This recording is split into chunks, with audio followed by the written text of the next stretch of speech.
Estamos en comunicación vía Zoom con David Miazo, quien es economista de FADA, la Fundación Argentina para el Desarrollo Agropecuario, ya que son muchas las dudas que se están planteando en torno a la actitud que pueda llegar a tomar el campo después de este paro.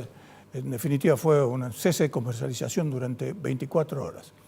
David, ¿qué se puede esperar por parte del campo en relación a toda esta grave crisis que se está viviendo? Bueno, ¿qué se puede esperar del campo? Principalmente que siga produciendo y trabajando, porque, bueno, la tierra no va a quedar sin sembrar, las vacas no van a quedar sin alimentarse, sin producir terneros, así que el campo lo que va a hacer es seguir produciendo. Sí se ha hablado mucho del tema de venta de granos.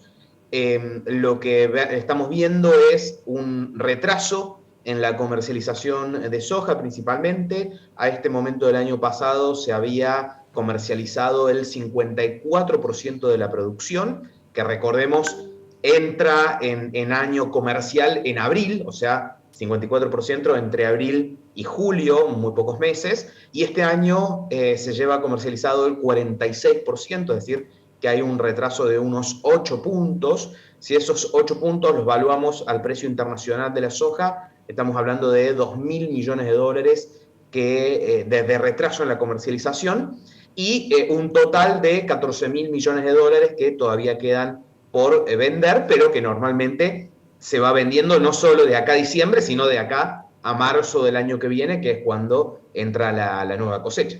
Ahora, David, no caben dudas de que muchos, así como Bataki se ha sentado sobre la caja, sobre todo los que tienen soja en el silo, le han puesto doble cordón, porque por el momento ninguno de ellos quiere vender porque efectivamente no saben a cuánto van a vender, porque la devaluación es un guarrón que anda dando vuelta por allí, ¿no?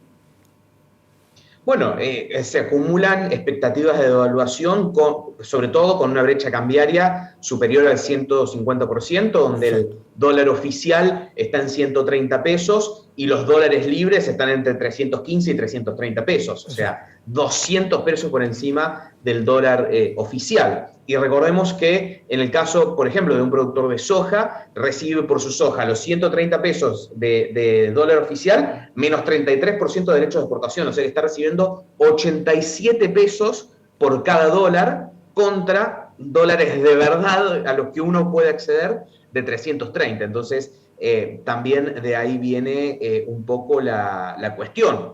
¿Qué cuenta también hace el productor? Hace un año la soja en pesos, en el último año, en pesos, la soja subió un 50%, con una inflación que ahora con los datos de julio va a estar por encima del 70%, con costos de labores agrícolas y fletes que están por encima del 80%. Entonces, realmente, con algún aumento de precios internacionales, que casi toda la ganancia de la guerra ya se borró, pero con algún aumento de precios internacionales, la soja hoy compra mucho menos que hace un año.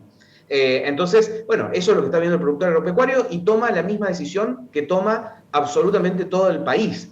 Tratar de proteger su producción, tratar de proteger lo que tiene ante la situación. El productor guarda soja, la gente común, la clase media, compra dólares o trata de anticipar la compra de un vehículo, de materiales de la construcción, o una empresa trata de anticipar la compra de stocks o de maquinaria. Bueno, todas medidas para tratar de defenderse lo máximo posible de la inflación que ya está y de una potencial devaluación. Ahora, David, lo cierto es que además, sumado a todo este problema, hay empresas que son las que están directamente vinculadas al campo. Muchas de ellas han desaparecido del mercado porque muchas de ellas no solo no tienen precios, sino que no tienen, por ejemplo, en el caso de los fertilizantes, no tienen prácticamente que vender. Bueno, la cuestión es la siguiente, digamos. El desfasaje cambiario que tenemos lleva al gobierno a generar un cepo cada vez más fuerte y ese cepo cada vez más fuerte genera escasez de muchísimos productos importados. Neumáticos hace bastante, repuestos hace mucho, vehículos, maquinaria y ese faltante, esa escasez de productos cada vez va siendo más general y hasta se empieza a temer justamente por insumos básicos como pueden ser los fertilizantes, que además han tenido sus problemas a nivel internacional. Pero este descalabro cambiario que tenemos, lo que también genera es esto, que empiecen a faltar insumos y productos importados en toda la economía, y eso que genera esa escasez de estos productos, subas de precios, ¿no? Donde todos estos productos no solamente suben, tienen un valor en dólares a nivel internacional, no solamente suben en pesos a nivel local, sino que también suben en dólares, porque se genera una inflación en dólares por la propia escasez que se genera, principalmente por las restricciones a la importación.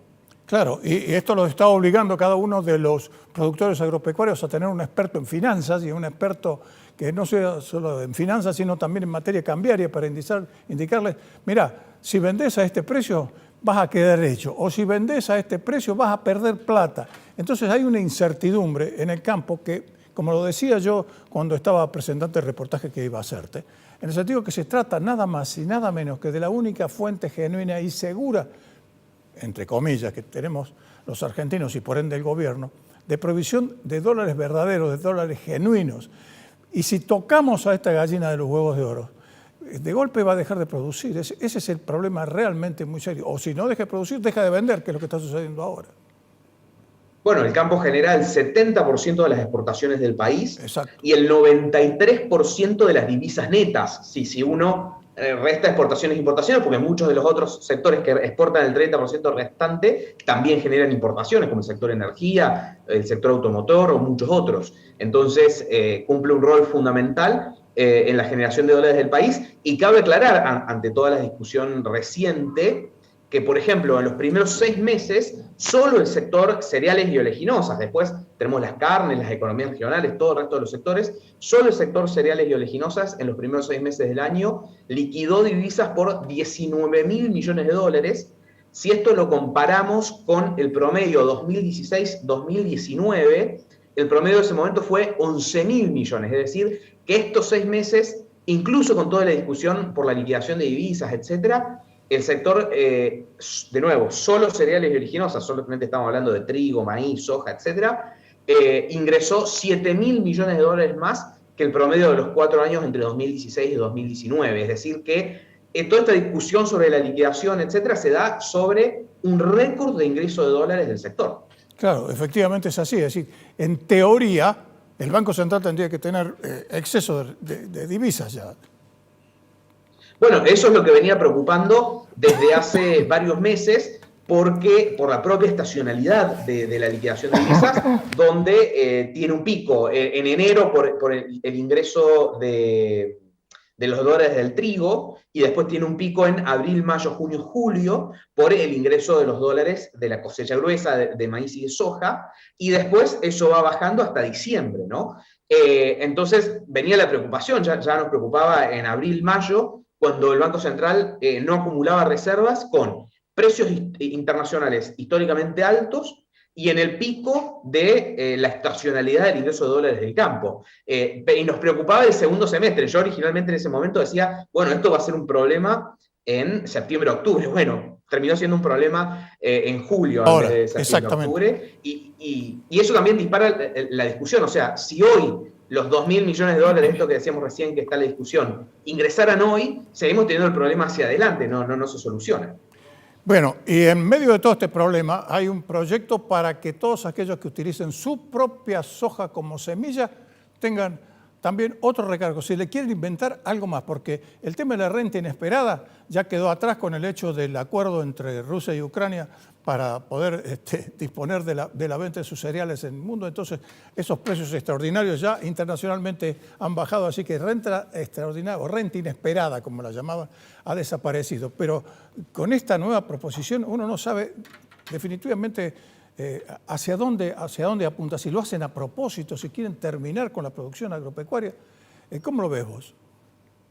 Bueno, esta discusión forma parte de la discusión de la ley de semillas, donde básicamente los semilleros pujan porque se pague por el uso de la tecnología en términos de la semilla propia, porque en el caso de la soja y del trigo, un productor puede sembrar y lo que después cosecha lo puede volver a sembrar. Entonces hay toda una discusión en torno a si ese hijo de la semilla original, por decirlo de alguna manera, o después el nieto, etcétera. Es una cuestión de patentes, decís vos. Exactamente, tiene que seguir pagando o no. Bueno, está esa discusión por la ley de semillas que no está saldada en Argentina hace décadas y esta propuesta del Ministerio de Agricultura llega en el marco de esa discusión. ¿Cuál es el problema? Dos cosas. Primero, que es muy difícil discutir cualquier cosa extra que tenga que pagar el productor agropecuario cuando tiene en contra el tema de derechos de exportación y el tema de la brecha cambiaria. O sea, el productor hoy está recibiendo, en el caso de soja, el 25% del valor internacional de la soja, si lo medimos en dólares de verdad, digamos, descontándole derechos de exportación y brecha cambiaria. Entonces, es muy difícil discutir cualquier cosa en ese contexto porque es totalmente lógico que las entidades que representen a los productores se pongan en contra. Y segundo, por los que se ha dicho, los rumores, no hay nada oficial, que no saldría por ley, o sea, que no se mandaría al Congreso, sino que saldría por algún tipo de resolución o decreto. Esto no es muy positivo porque atrás de estas cosas que hacen a los temas vertebrales de la economía argentina deberían estar consensuados en el Congreso y que salga una ley que tenga los consensos de todos y no algo que se haga hoy y se deshaga en 2 años. Sí, efectivamente, vos utilizaste la palabra exacta. Es la parte vertebral de la economía argentina. Como decís, el 93% del total de ingresos del país por exportaciones viene del sector agropecuario.